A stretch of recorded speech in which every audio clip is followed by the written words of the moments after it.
Om Swastiastu, selamat pagi, salam harmoni.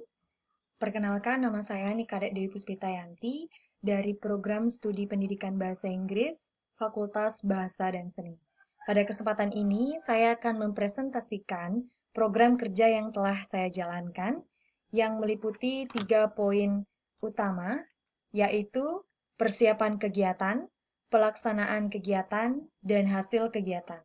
Baik, saya akan menjelaskan satu persatu dimulai dari persiapan kegiatan. Pada persiapan kegiatan, hal pertama yang saya lakukan adalah observasi atau analisis masalah.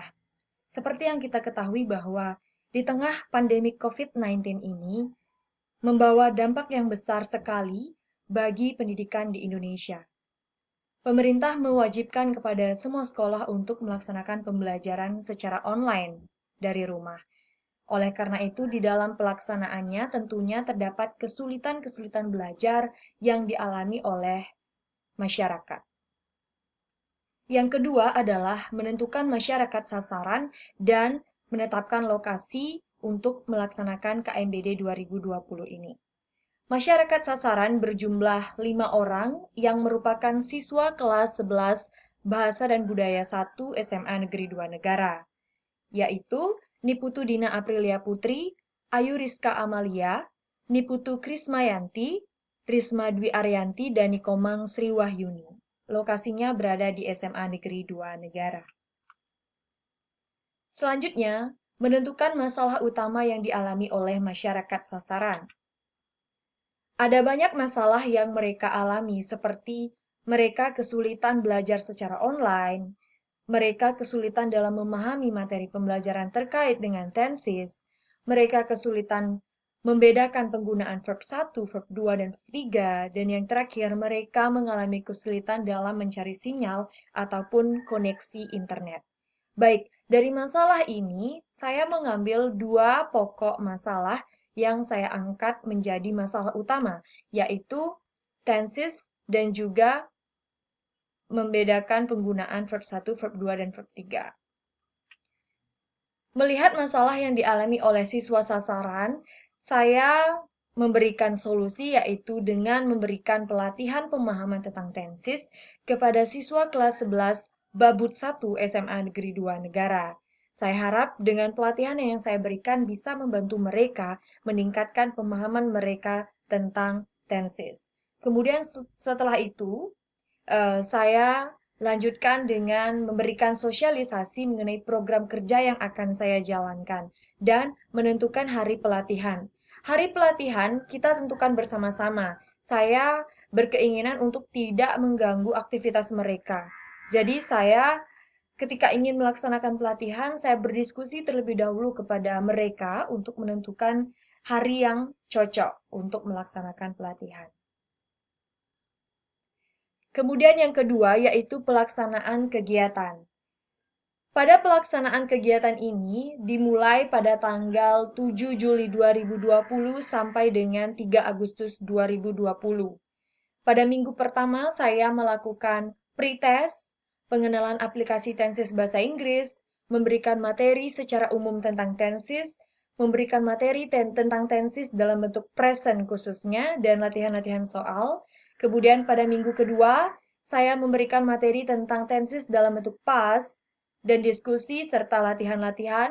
Kemudian pada minggu ketiga, saya memberikan materi tentang tenses dalam bentuk future dan latihan juga.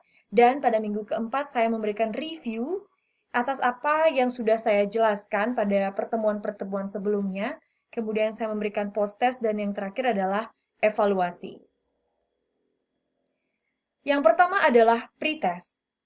Pretest ini sangat penting bagi saya. Mengapa? Karena melalui pretest ini tujuannya adalah untuk mengukur kemampuan pemahaman tenses siswa sasaran yang saya lakukan pada tanggal 7 Juli 2020.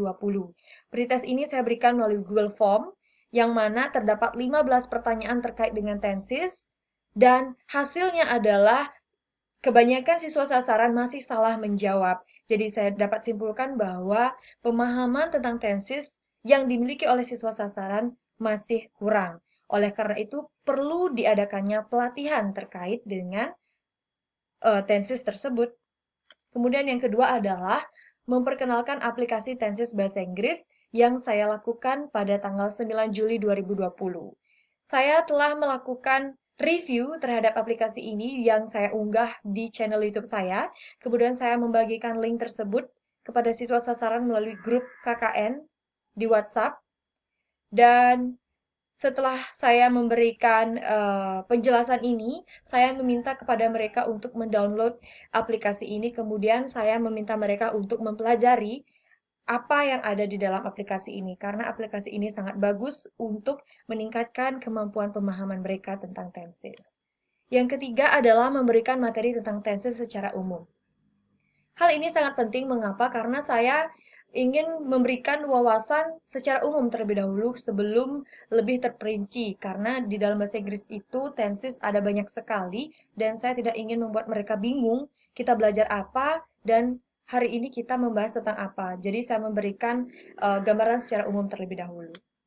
Setelah itu, saya memberikan materi tentang tenses dalam bentuk present yang saya unggah ke dalam channel YouTube saya. Kemudian saya membagikan link tersebut ke grup WhatsApp. Setelah itu, saya memberikan kesempatan kepada mereka untuk bertanya apakah ada hal ataupun materi yang belum mereka mengerti. Jadi, di sana mulai ada diskusi. Setelah itu, saya memberikan latihan-latihan soal. Saya meminta kepada siswa sasaran untuk membuat masing-masing 2 kalimat dari jenis-jenis tenses yang sudah saya jelaskan. Kemudian yang keenam adalah memberikan materi tenses dalam bentuk past. Nah, ini saya lakukan pada minggu kedua, tepatnya pada tanggal 17 Juli 2020. Sama seperti sebelumnya, saya memberikan materi yang saya unggah ke laman YouTube terlebih dahulu, kemudian saya memberikan link tersebut ke grup WhatsApp, dan setelah itu saya memberikan kesempatan kepada mereka untuk bertanya apakah ada hal yang kurang mereka mengerti. Setelah itu saya memberikan latihan-latihan pada tanggal 20 Juli 2020. Nah, latihan ini saya variasikan supaya mereka tidak bosan juga. Saya meminta kepada mereka untuk membuat video dengan durasi 1 menit yang menceritakan pengalaman pribadi mereka dengan menggunakan tenses dalam bentuk past. Nah, tapi sebelum mereka melakukan rekaman video ini, saya meminta kepada mereka untuk mengirimkan teksnya ke grup WhatsApp, kemudian saya akan mengecek apakah ada kesalahan tenses di dalam teks tersebut. Kemudian saya memberikan hasilnya dalam grup WhatsApp. Selanjutnya adalah memberikan materi tentang tenses dalam bentuk future yang saya lakukan pada minggu ketiga. Tepatnya pada tanggal 24 Juli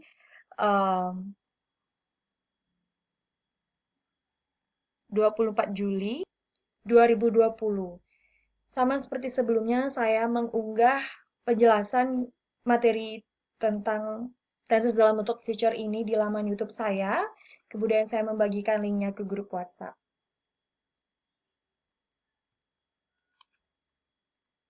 Selanjutnya adalah latihan-latihan. Saya memberikan beberapa soal kepada siswa sasaran, kemudian mereka menjawabnya di dalam kertas lempiran. Ini adalah foto-foto kegiatan mereka sedang melaksanakan pelatihan. Kemudian selanjutnya adalah saya memberikan review. Review ini saya lakukan pada minggu keempat. Mengapa saya menganggap review ini penting? Karena sebelum melaksanakan post-test keesokan harinya, saya ingin memastikan bahwa semuanya sudah mengerti dengan tenses. Di dalam review ini, saya memberikan kesempatan kepada mereka untuk bertanya apakah ada hal yang masih belum mereka mengerti. Jadi ada sesi diskusi di dalam review ini. Dan hasil review ini sudah saya unggah ke dalam laman YouTube saya dengan durasi kurang lebih 30 menit. Selanjutnya adalah post-test. Post-test ini saya berikan melalui Google Form. Selanjutnya adalah hasil kegiatan. Dari evaluasi yang saya berikan melalui Google Form menunjukkan bahwa mereka menganggap pelatihan yang saya berikan bermanfaat bagi mereka, terutama dalam meningkatkan pemahaman mereka tentang tenses. Jadi saya simpulkan bahwa pelatihan yang saya berikan sukses dan berjalan dengan lancar. Baik, itu saja yang bisa saya sampaikan. Terima kasih.